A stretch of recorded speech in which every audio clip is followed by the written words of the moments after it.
We met at university, and I'll admit, I immediately knew she was special. Lisa was strong and independent, but at the same time gentle and open to the world. There was magic in her smile. She had the ability to bring any place to life she entered. My friends often laughed when I said I would find my future wife in her. And although I was somewhat skeptical about the idea, over time, I realized my feelings were right. Our first dates were simple, but very meaningful. We often walked in the park, and I tried to create a cozy atmosphere for her, which she loved so much. She always said that the greatest happiness can be found in simple things.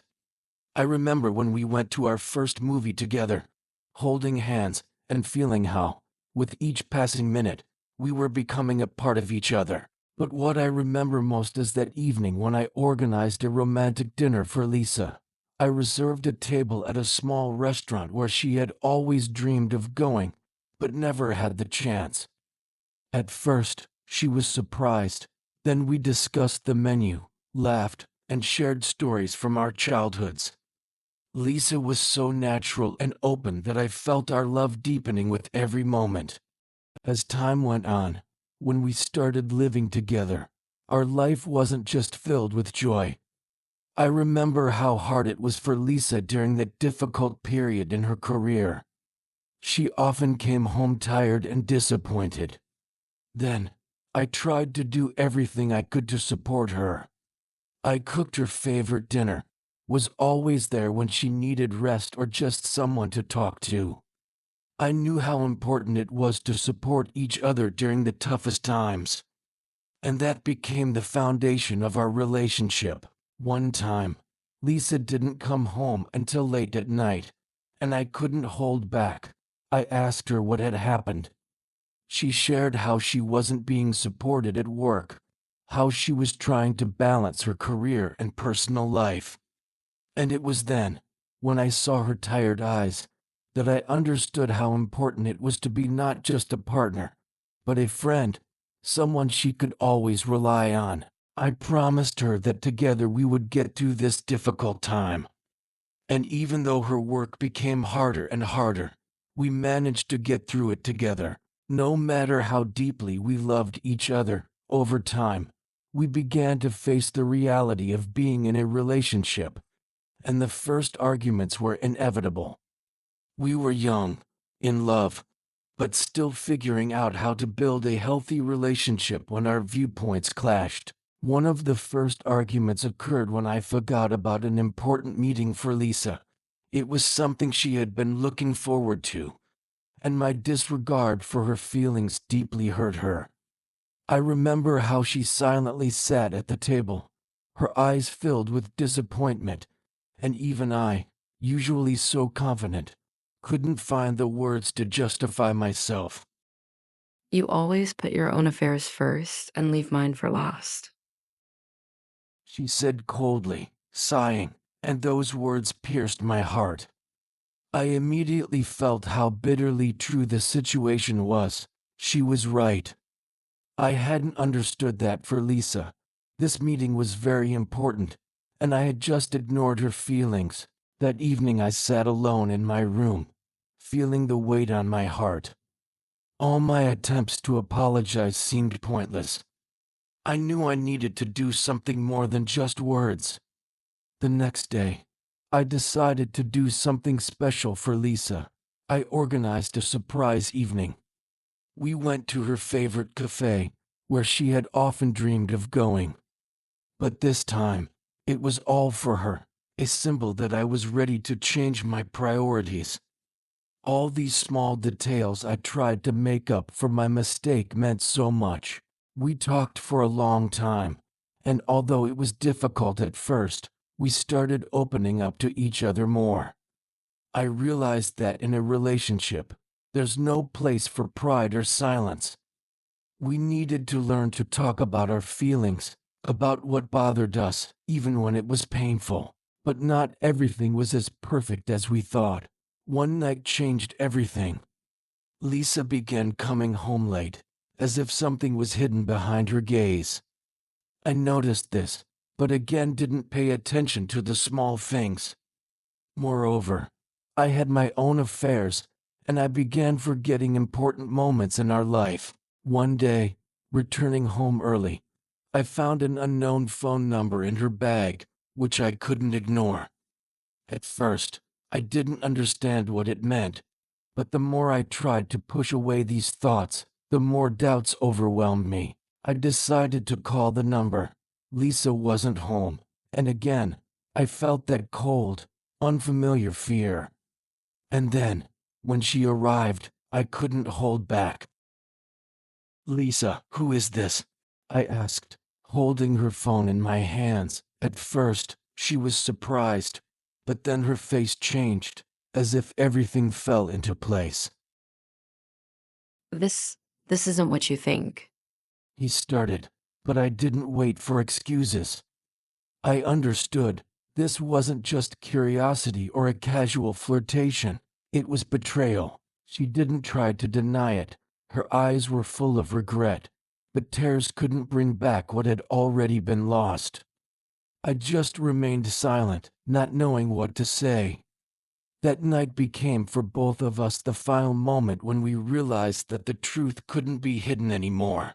And now, as I sat in the car, watching Lisa walk into the restaurant with that man, I realized that everything we had gone through together now seemed like memories from another life.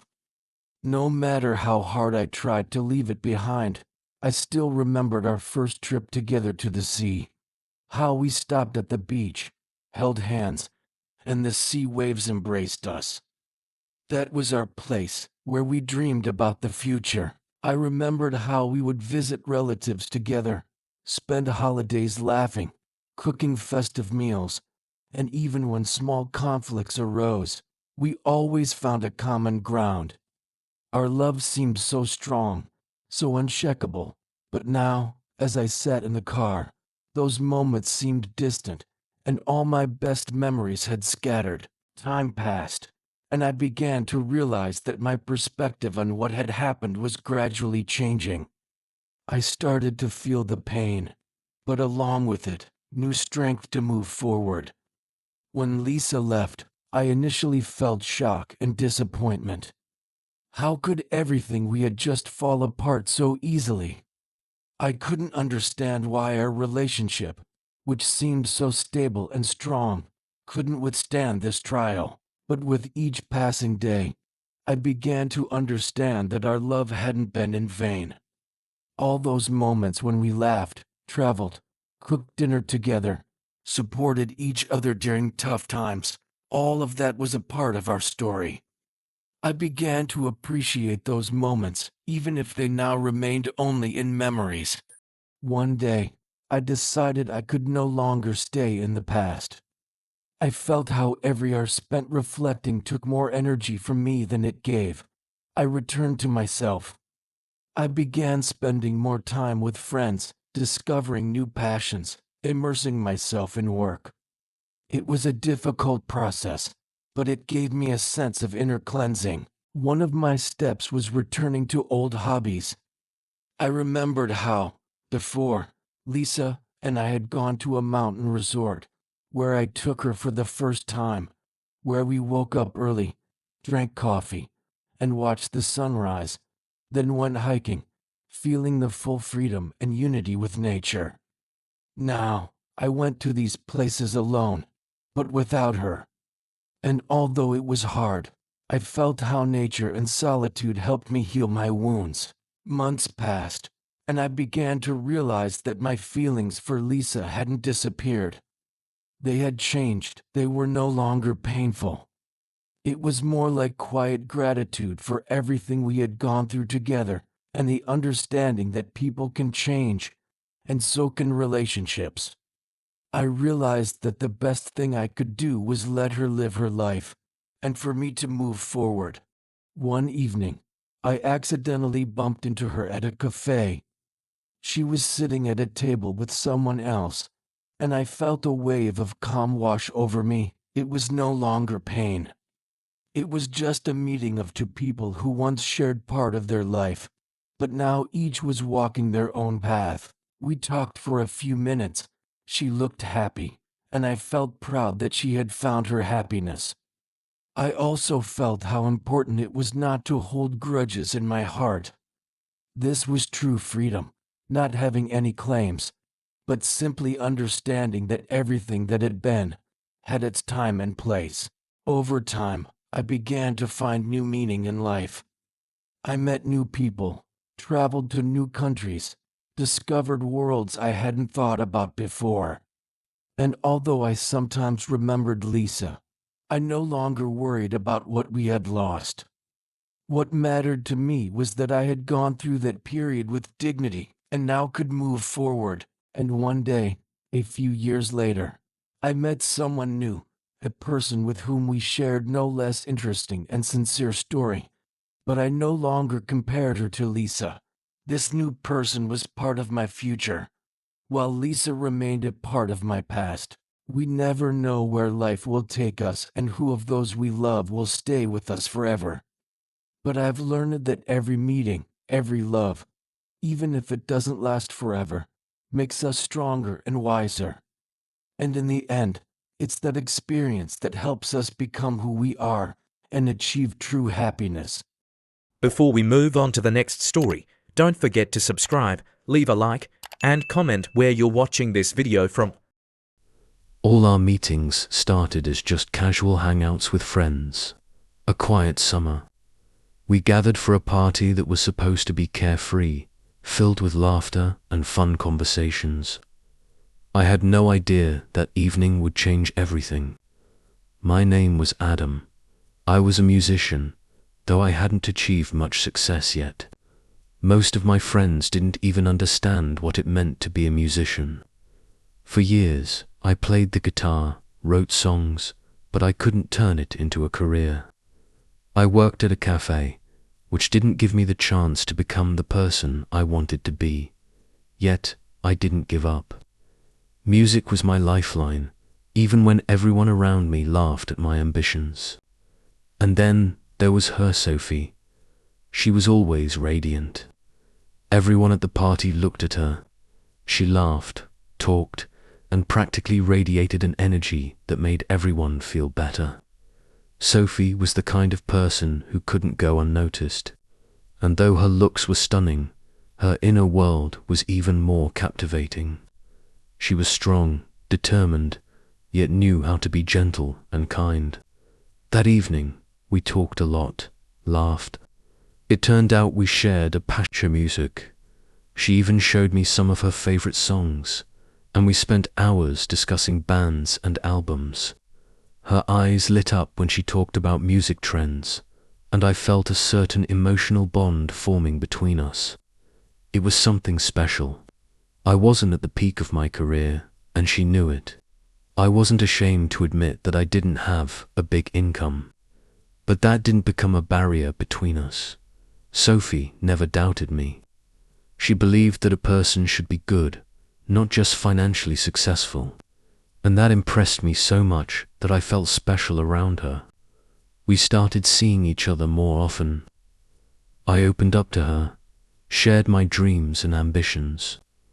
Sophie was always there, always supporting me. Every conversation, every glance, every laugh brought us closer together. I started imagining a future where we were together, and though it sounded like a fairy tale, I truly believed we were meant for each other. We became a couple. Our relationship seemed perfect, though, as always, reality started to show its other side over time. Sophie was ambitious, and her dreams grew bigger. She wanted success, a career, status, and although I supported her in this, with each new achievement, I felt less important in her life. My music career wasn't moving forward. I continued playing in small clubs and working at the cafe, earning barely enough to support myself, let alone afford luxurious gifts or exotic vacations Sophie dreamed about. I started noticing a wall growing between us. And then one day, after another unsuccessful performance, Sophie came to my place with a distant look in her eyes. Maybe you should think about a career, Adam. Her words were exactly what I had feared hearing. She wasn't cruel, but her eyes spoke of disappointment. Are you saying I'm not successful enough for you? I asked, unable to hide my emotions. Sophie was silent for a moment. I could see her heart breaking.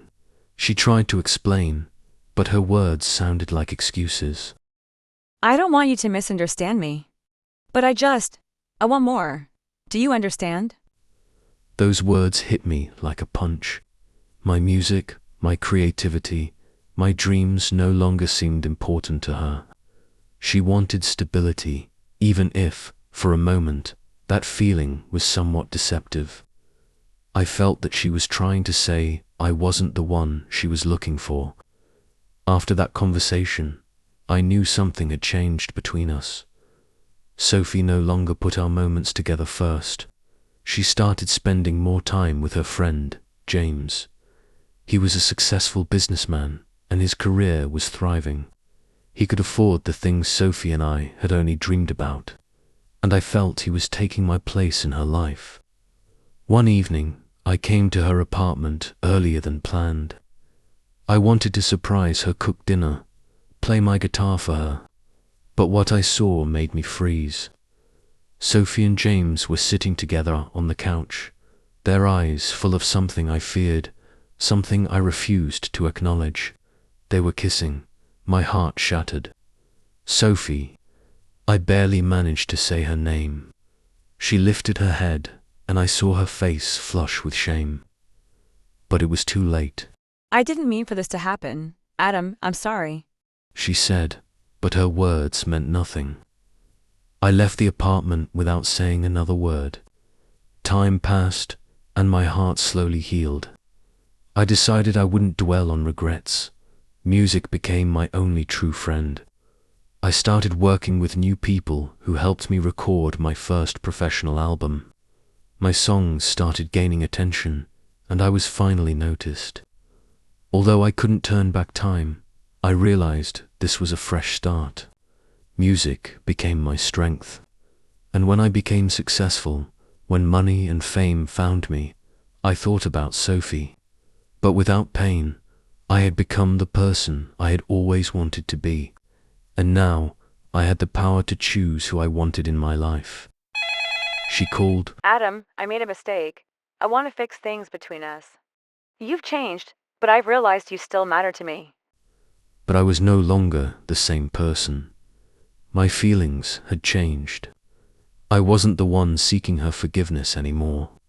Now, I was the one making the choice. Maybe we really should move on. I replied, and this time, I felt not pain, but peace. A year had passed since I lost Sophie. It was a time I wouldn't want to relive, but at the same time, it became a period of transformation for me.